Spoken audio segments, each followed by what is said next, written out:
We are here gathered around the campfire because a Facts. monumental thing happened. None other than Luka Doncic got traded away. The unexpected has happened. The Mhm. full trade details.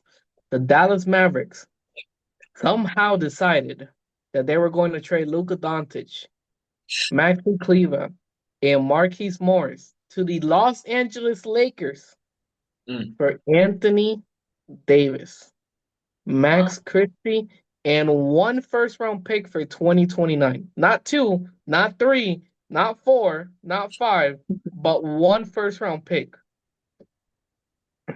This is unbelievable. First off, Unbelievable. first off, I thought he was hacked. That was I Who's thought he was who hacked. Shams? Yeah, Yeah. I did Uh, not think this was possible. Midnight too. Think about the time Yeah, that he dropped this. yeah, unbelievable. Like it's like I don't know. Like what it's just it's saying, you see Luca all these years, right? What they say, five, first team all NBAs. You think like, you know, the Mavs have their Giannis, you know. You think, you know, I mean, it almost, but like, Portland had their Damian Lillard, like, you think your Mavs had their Damian Lillard, in Portland. You think like the Mavs had their, D Wade in Miami, right? And then, just you just get the news that he got traded. Like it's not like he got traded for like a bag of chips, like or some Drew Holiday type of stuff, right? But like, I mean, it's crazy though, like because we're not just talking about like anybody. We're talking about a top five player. Who's So only 25? only Who's only 25. 25 can carry your franchise for the next 10 years. You trade him away for AD, who AD, yeah, AD's great. AD's good. But when you take into effect you're trading away a 25-year for AD's like what, 32 around Yep. that age?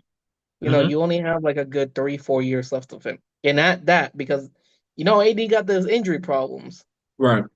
So now this is like a 1 year thing, like that window for a championship just got way smaller for them. And it's so much to like dive into just because like we definitely gotta talk about the press conference. But like overall though, just like what did you just the trade like well first of all, let's start there. Like what did you feel about Jason Kidd's, like just his kind of mannerisms in terms of just sitting next to Nico Harrison and you know to even like just have to hear that like Jason Kidd knew nothing about this like to just have to sit there and be like yeah you had no say in getting rid of Unbelievable. your superstar like what was your thoughts on seeing that. The fact, not just that, but the fact he had no say. Right. Nobody in the organization had any say. Like to the point where he went to the owner and the owner laughed at him. So he thought he was joking. That's how you know you kind of messed up.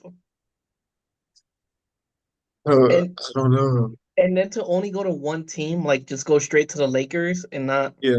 like if you want to trade him, just be like, we're trading him. And I'm sure somebody would have given you their whole entire roster for him. Right. But going Yeah. straight to one team is crazy.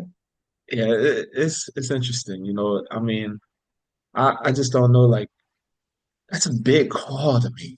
Like, that's your job online. And like, I don't. This just seems like one of them calls that it's like, if it fails, like I'm set for life anyway. Like, you know what I mean? Like, I'm good because I mean, Nico Harrison, like he was a top guy in Nike. You know what I mean? So it's like, I mean, that's a big call to me. It's a big risk though. High risk, high reward. But I mean, but let's not like act like AD isn't, a top 10 talent. You know what I mean? Like he's great. And I think like for like what the team needs, I mean, I think he could definitely, provide some immediate impact. Barring healthy. And that's the thing. I think that's another thing that's interesting about this trade too, is right.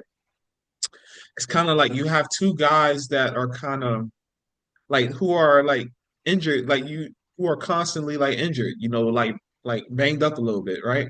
And then you hear like Luka plays through his injuries and things like that. But And then, Anthony Davis, you'll have like games sometimes where he just has some knick-knack injuries, right? So, I mean, that could be another way to look at it. Like maybe it's not as bad since it's like two guys that are constantly hurt, but then one's significantly like younger than the other. So then that could, play a part too.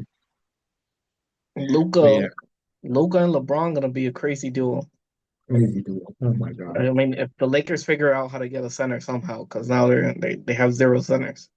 Are you buying in though to the whole LeBron can teach Luka how to be a pro? Like, are you buying into like is that really I mean, I guess it has to be the plan, but do you see that like panning out as simple as people just think it's gonna be that, like Luka's just gonna be receptive to everything, LeBron has to say tight end. LeBron's gonna have that role to where he's gonna like kind of like guardian him through his health, like, making him a healthier and better basketball player. Like, do you see that happening? Let's hope. Let's just hope. I mean, there isn't much LeBron has to do when Luka's already like at the top. His That's what I playmaking is mean. crazy. So I guess just it will be kind of like when LeBron went to the Heat. He kind of got that maturity. He had the talent. He needed that maturity. Maybe LeBron could share some of that insight of the years of experience, and then set Right. him up for years of success. For sure. We'll see. We'll see how it goes. Good luck to the Lakers, and especially good luck to the Mavs. Good luck.